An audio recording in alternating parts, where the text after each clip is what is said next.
Hello friends, this is Deepak Singh and on behalf of AQ Bias, today we'll be discussing the topic of lightning. Actually हम इस topic को क्यों पढ़ रहे हैं क्योंकि रिसेंटली काफ़ी सारे लाइटनिंग के रिलेटेड इंसिडेंट्स हुए हैं इंडिया में एंड ये एक लीस्ट स्टडीड फिनोमिना है तो इसके ऊपर काफ़ी सारे आर्टिकल्स आए थे. So again will be covering this topic in a 3C approach, that is in a current oriented form. क्या क्या रिसेंट डेवलपमेंट्स हुई हैं, क्या रिपोर्ट्स आई हैं IMD की या फिर और भी कुछ रिपोर्ट्स आई हैं, क्या मेजर इंसिडेंट्स हुए हैं इस साल में, पिछले साल में, and will be covering it in a very comprehensive manner, geography disaster management point of view से भी, and will be covering in a very concise way. So 10-15 minute में ये आपका लेक्चर कवर करा देंगे. So with this, let's start the topic of lightning. So as I said that कि why are we studying it? The first leg of the 3C approach, that is current dimension. तो ये है अभी recently आपने काफी newspaper में पढ़ा होगा, काफी सारे इंसिडेंट्स हो रहे हैं. तो जुलाई 11 को क्या हुआ था? At least 70 people died in lightning strikes across UP, MP and Rajasthan. And ये तो अभी रिसेंट जो इंसिडेंट्स आ रहे हैं. और अगर पिछले साल से देखा जाए, since April 1, 2020 till March 31, 2021, so lightning strikes ने over 1500 people and to be specific 1619 people की मौत हुई है ड्यू टू लाइटनिंग स्ट्राइक्स. तो नॉर्मली हम बात करते हैं साइक्लोन्स के बारे में, सुनामी, एंड डेफिनेटली उनके बारे में भी पढ़ना चाहिए. ऐसा नहीं है कि उनको इग्नोर कर देना चाहिए, बट लाइटनिंग स्ट्राइक सबसे ज्यादा उसके इंसिडेंट्स होते हैं, उसकी वजह से बहुत ज्यादा डेथ होती है. NCRB का ये ऑफिशियल डेटा है, but in spite of that हम उसे सीरियसली लेते नहीं है. सो ये हमारी करंट कंटेक्स्ट है. So with this, let's start the topic of lightning. तो फर्स्ट वी विल डिस्कस कि इसकी फॉर्मेशन कैसे होती है, क्या क्या टाइप्स होते हैं, ये हम एस्पेक्ट पढ़ेंगे, और कैसे स्ट्राइक्स होती हैं उसको पढ़ेंगे geography and disaster management point of view से, एंड करंट अफेयर्स में तो है ही ये पार्ट है. So what exactly is lightning? It is a giant spark of electricity in the atmosphere between clouds, the air और द ग्राउंड. तो हम इसमें बाद में डिटेल में भी पढ़ेंगे कि टाइप ऑफ लाइटनिंग्स होती हैं. ये क्लाउड टू ग्राउंड भी होती है, ग्राउंड टू क्लाउड भी होती है. ऐसा होता है कि lightning can originate from the ground and can strike the cloud. ये भी उल्टी टाइप की क्लाउड लाइटनिंग होती है. And it happens, the most common type of lightning is among the clouds, between the clouds. तो ये आपकी लाइटनिंग है. So how exactly lightning happens, कैसे फॉर्म होती है? So air generally acts as an insulator between the positive and the negative charges in the cloud and between the cloud and ground. तो मैंने आपको बताया था लाइटनिंग दोनों चीजों में हो सकती है. अमंग द क्लाउड्स यानी कि एक क्लाउड से दूसरे क्लाउड या फिर एक बड़े क्लाउड के बीच में हो सकती है, और दूसरा ये है कि बिटवीन क्लाउड एंड ग्राउंड. तो जो पॉजिटिव एंड नेगेटिव चार्जेस होते हैं या फिर क्लाउड्स में ही या फिर क्लाउड एंड ग्राउंड के बीच में, तो एयर नॉर्मली एक इंसुलेटर का काम करती है. But when the opposite charges build up enough, this insulating capacity, जो एयर मैंने आपको बताया था इंसुलेटर का काम करती है, जब अपोजिट चार्जेस काफी ज्यादा बिल्डअप हो जाते हैं, so it breaks the insulating capacity of the air, breaks down and there is rapid discharge of electricity and this is known as lightning. तो ये आपका lightning होता है. So मैंने आपको बताया था कि normally air आपका insulator की तरह काम करती है between the positive and negative charges between the ground and cloud and between the clouds. But when these charges build up enough, this insulating capacity of the air breakdowns and there is a rapid discharge of electricity which is known as lightning. And so I said that there are various types of lightning. तो तीन major type की lightnings होती हैं. First is cloud to ground. Lightning originates in the atmosphere and terminates on the ground. Then ground to cloud.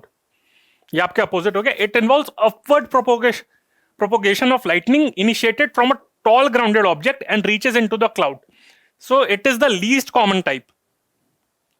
तो again ये बहुत कम होती है, बट अगर होती जरूर है. तो अगर इस केस में अगर आपसे कुछ MCQ पूछा जाए इसके बारे में कि 1, 2, 3 what are the 3 types of lightning, तो उसमें अगर आपको ऑप्शन दे दी जाए तो आपको लगेगा यार ये तो बड़ा उल्टा सा है, ये तो हमें पता ही नहीं चलता कि ऐसी होती भी है, तो इसे आप नेगेटिव कर देंगे. But actually this is right. तो ग्राउंड टू क्लाउड भी होती है. And the most common type of lightning is cloud to cloud. हमें लगता होगा कि normally cloud to ground type की लाइटनिंग ज्यादा कॉमन होती है, पर क्लाउड्स में भी काफी ज्यादा लाइटनिंग होती है जो हमें दिखती नहीं है, या फिर दिखती है तो उसके बारे में पता ज्यादा चलता नहीं है, हम उसे इग्नोर कर देते हैं. सो क्लाउड टू क्लाउड में क्या होता है? In this discharges only occur high in the atmosphere among the clouds. तो ये आपकी क्लाउड टू क्लाउड है. So the bulk of lightning events are cloud to cloud. Ground to cloud में सबसे कम होती है, and then there is cloud to ground. तो ये आपकी 3 टाइप ऑफ लाइटनिंग फॉर्मेशन है. ये आपका हो गया. अब हम बात करते हैं लाइटनिंग इंजरीज के बारे में कि किस किस तरीके से ह्यूमंस को या फिर नॉर्मल एनिमल स्पीशीज को भी ये लाइटनिंग आपकी हिट कर सकती है या फिर इंपैक्ट कर सकती है. सो इंजरीज किस किस तरीके से हो सकती है? First is direct strike. तो ये हो गया डायरेक्ट स्ट्राइक। सो विक्टिम्स में sustain a direct strike which is often fatal, मतलब ये है आप खड़े हैं आराम से अपना, कहीं पे खड़े आराम से आप अपना समोसा खा रहे हैं या फिर आइसक्रीम खा रहे हैं और उसके बाद लाइटनिंग आई एंड डैम, आप मतलब या तो बहुत तगड़ी इंजरी हो जाएगी या फिर यू माइट डाई ऑल्सो। तो ये होता है डायरेक्ट स्ट्राइक में। बट ऐसे भी काफी सारे इंसिडेंट्स हैं। एक इनफैक्ट मैं एक इंसान के बारे में पढ़ रहा था, उनके बारे में ये कहा गया है कि he holds the Guinness book of world record for मतलब absorbing the most amount of lightning. तो वो एक यूएस में कहीं पे एरिया में रहते हैं, फार्म एरिया में रहते हैं, तो वहां पे लाइटनिंग काफी सारी होती रहती है। तो वो जहां पे भी घूम रहे होते हैं लाइटनिंग आके उनको हिट करती है, बट वो ही स्टिल अलाइव। तो काफी केसेस में होता है कि फेटल नहीं हो सकती, बट नॉर्मली अगर डायरेक्ट स्ट्राइक होती है तो उसमें काफी लोग मर जाते हैं। ये हो गया डायरेक्ट स्ट्राइक। दूसरा हो गया contact injury. This occurs again, contact injury से लगेगा कि उसमें डायरेक्ट कॉन्टैक्ट हो रहा है, पर ये कॉन्टैक्ट इंजरी अलग है। डायरेक्ट स्ट्राइक में ही आपकी लाइटनिंग डायरेक्ट हिट करती है। कॉन्टैक्ट इंजरी क्या होती है? This occurs when lightning strikes an object such as car और metal pole that the victim is touching. तो आप नॉर्मली अगर कि अपनी कार में हुए और तब लाइटनिंग आपकी कार पे हिट हो, तब आपकी डेथ हो जाए। या फिर ये भी हो सकता है कि आप मेटल पोल के साइड में ऐसे आप अपना ऐसे खड़े हुए हैं आराम से कुछ सोच रहे हैं और फिर मेटल पोल को हिट करा तो आपको लाइटनिंग आपके कॉन्टैक्ट में आ गई, तो ये आपकी कॉन्टैक्ट इंजरी होती है। थर्ड आपका हो गया side flash. This occurs when lightning splashes और bounces off an object such as tree और पर्सन ऑनटू द विक्टिम। तो ये हो सकता है कि एक पेड़ के पास में कहीं पे खड़ा हो तो लाइटनिंग वहां पे हिट करती है, वहां से बाउंस बैक करके मेरे पास आती है। या फिर ये भी हो सकता है कि मेरे सामने वाले को डायरेक्ट हिट करे और उससे बाउंस बैक होके, इंसान से बाउंस बैक होके मेरे को आके हिट करे दोबारा से। तो ये आपका हो गया side flash. And last but not the least आपका हो गया ground current. This occurs when lightning strikes the ground near victim and the ground current passes from the strike point through the ground and on to the victim. तो इस case में यही हुआ कि मैं ऐसे यहाँ पे खड़ा हूं और यहाँ पे लाइटनिंग हिट हुई है ग्राउंड पे, आपको देख नहीं रहा वो ऑब्वियस सी बात है, पर लाइटनिंग यहाँ पे ग्राउंड पे अगर हिट होती है और यहाँ से मेरे को यहाँ पे ट्रांसफर हो जाती है, तो ये आपका हो गया ग्राउंड करंट हो गया। तो ये आपके टाइप ऑफ लाइटनिंग किस तरीके से है कि आपको हिट करती है, in how many ways, in these 4 common veg lightning इंजर्स the person. तो इसमें यहाँ पे हो सकता है कि नॉर्मली आपकी इंजरी ज्यादा नॉन फेटल ना हो या फिर फेटल भी हो सकती है। हो सकता है कि आपको कुछ ज्यादा इंपैक्ट ना हो या फिर इंजरी हो सकती है, और कुछ केसेस में डेथ भी हो सकती है, जो हम उसके बारे में पढ़ रहे हैं। अब हम बात हैं डेथ के बारे में कि क्या क्या डेटा है उसके बारे में, ये भी पढ़ लेते हैं। And as I said that according to NCRB data, National Crime Records Bureau, which is an official agency under the Ministry of Home Affairs, it mentions that lightning kills more people in India than any other natural calamity like flood, cyclone, heat waves and earthquake। तो हम normally इन्हीं के बारे में पढ़ते रहते हैं, इन्हीं के बारे में देखते रहते हैं कि हमारा अर्बन इंफ्रास्ट्रक्चर, हमारी बिल्डिंग्स होनी चाहिए, वो अर्थक्वेक रिजिलियंट होनी चाहिए, साइक्लोन से कैसे दूर रहना चाहिए। इस साल काफी सारे साइक्लोन्स हुए, गर्मी आ गई तो हीट वेव्स के बारे में बात कर लेते हैं, फिर हीट डोम्स के बारे में भी बात कर लेते हैं, जिसके ऊपर हमने AQ बायस पे एक लेक्चर भी कंडक्ट करा था। तो ये सारे काफी नेचुरल फिनोमिना हैं, पर लाइटनिंग से जो डेथ होती है वो सबसे ज्यादा होती है इन सारे फिनोमिना से ज्यादा। तो ये एनसीआरबी का डेटा कहता है India sees around 2000 to 2500 lightning deaths every year on average. तो ऑन एवरेज 2000 से 2500 के बीच में डेथ्स होती है लाइटनिंग के चक्कर में। And what are the regions most affected, अगर उसके बारे में बात करें तो eastern states of Assam, West Bengal and Orissa, यहां पे सबसे ज्यादा फेटिलिटीज होती हैं ड्यू टू लाइटनिंग। तो ये जो आपकी जो ईस्टर्न स्टेट्स होगी, असम होगी, वेस्ट बंगाल होगी, उड़ीसा हो गई, साथ में आपकी नॉर्थ ईस्टर्न स्टेट्स जो बाकी आपकी हैं, फिर महाराष्ट्र, केरला, झारखंड एंड बिहार, वहां पे भी काफी ज्यादा कैजुअलिटीज होती हैं आपकी। उत्तर प्रदेश में भी होती हैं आपकी सबसे ज्यादा। अगर in terms of overall number देखें तो वैसे उत्तर प्रदेश में काफी ज्यादा होती हैं, बट अगर हम वो देखें कि पॉपुलेशन डेंसिटी के कंटेक्स्ट में देखें तो इन स्टेट्स में काफी ज्यादा आपकी लाइटनिंग डेथ्स होती हैं। अब हम बात करते हैं प्रिवेंशन की, क्या क्या किस तरीके से प्रिवेंट करा जा सकता है लाइटनिंग की इंजरीज को। तो उसके बारे में अगर हम बात करें तो पहला तो आपने इसके बारे में पढ़ा ही होगा अपनी एनसीईआरटीज में, आपने अपनी शायद इंजीनियरिंग में पढ़ा हो कि लाइटनिंग रॉड के बारे में। So it is used to mitigate lightning damage and influence the path of a lightning flash. तो लाइटनिंग रॉड क्या होती है? एक ये मेटल स्ट्रिप होती है या फिर रॉड होती है connected to earth through conductors and a grounding system, and this provides a preferred pathway to ground if lightning terminates on a structure. तो क्या होता है? एक मेटल रॉड होती है, मेटल स्ट्रिप होती है, which is connected to earth through conductor and a grounding system.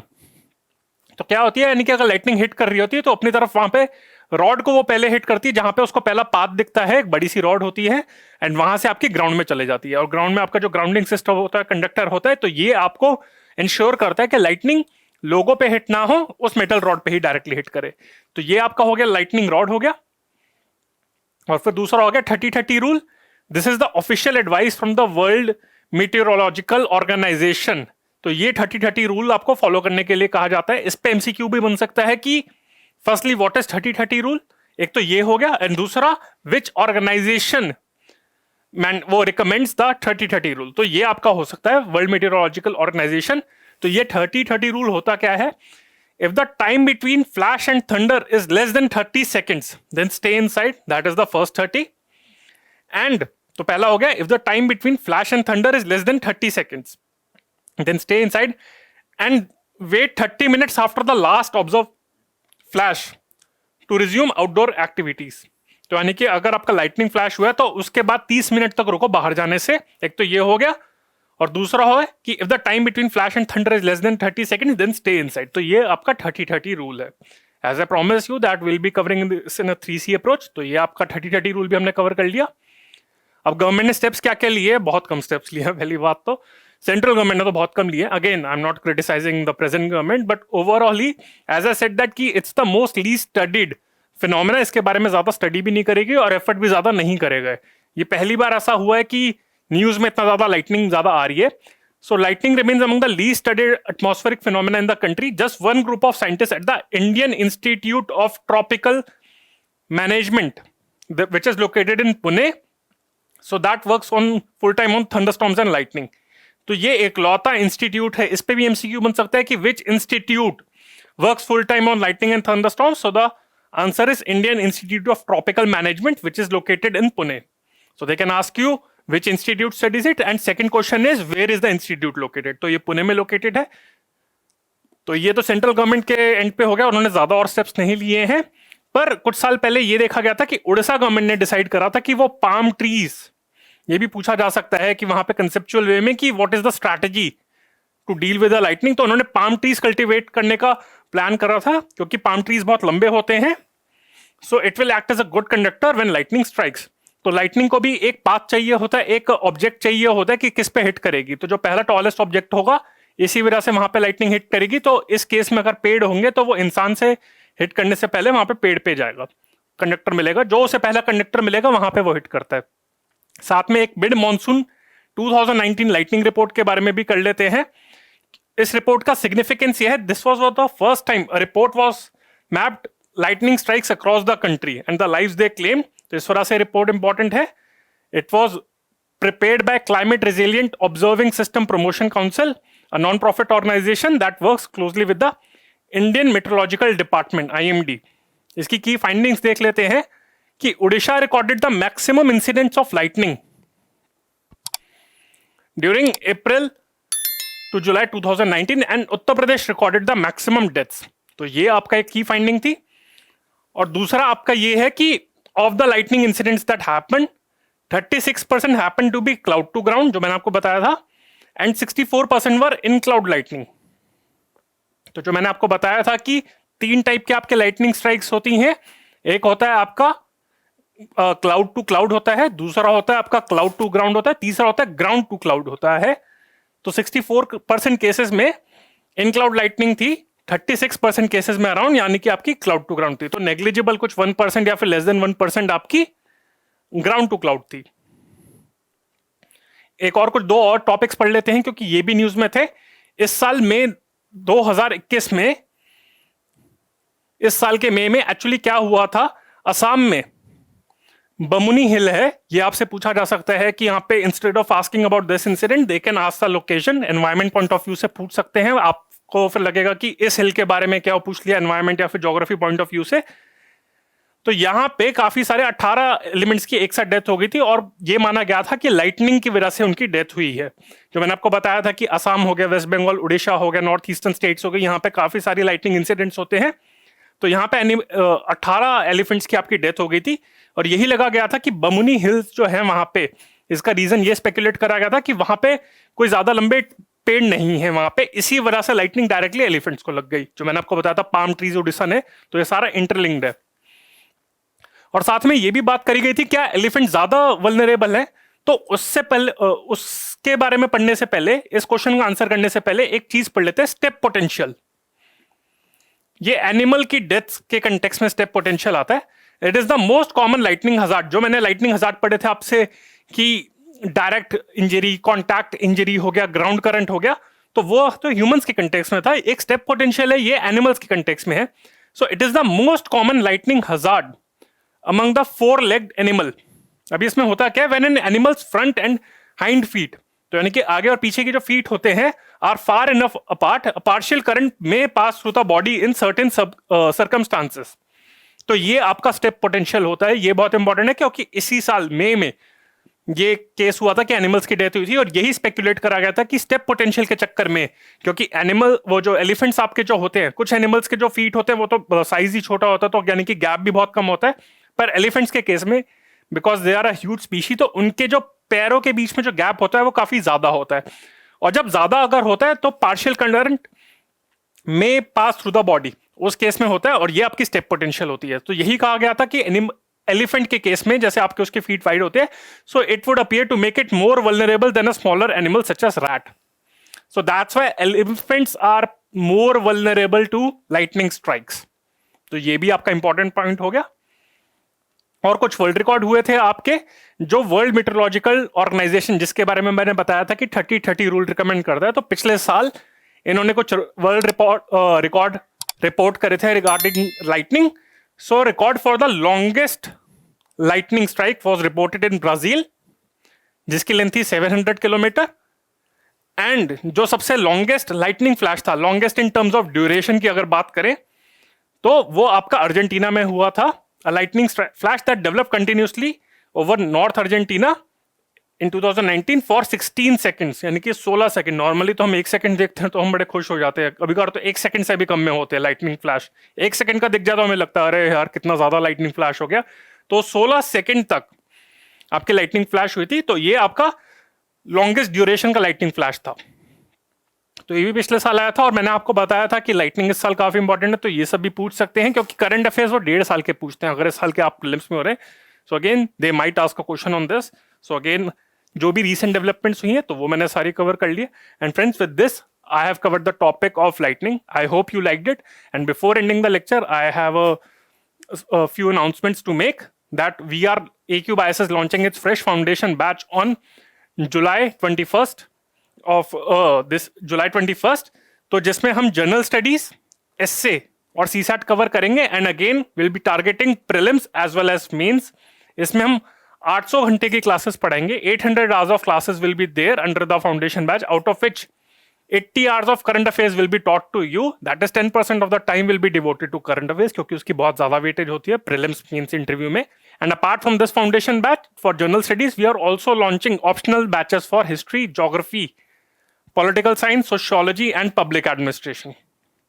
And friends, we are also present on various social media channels like Facebook, Instagram, YouTube, and Telegram. So do subscribe to the channel of AQ Bias. If you like this lecture, then please press the like button, share it, and subscribe to the channel of AQ Bias on all these social media platforms. So friends, this is Deepak Singh on behalf of AQ Bias. Bye. Thank you.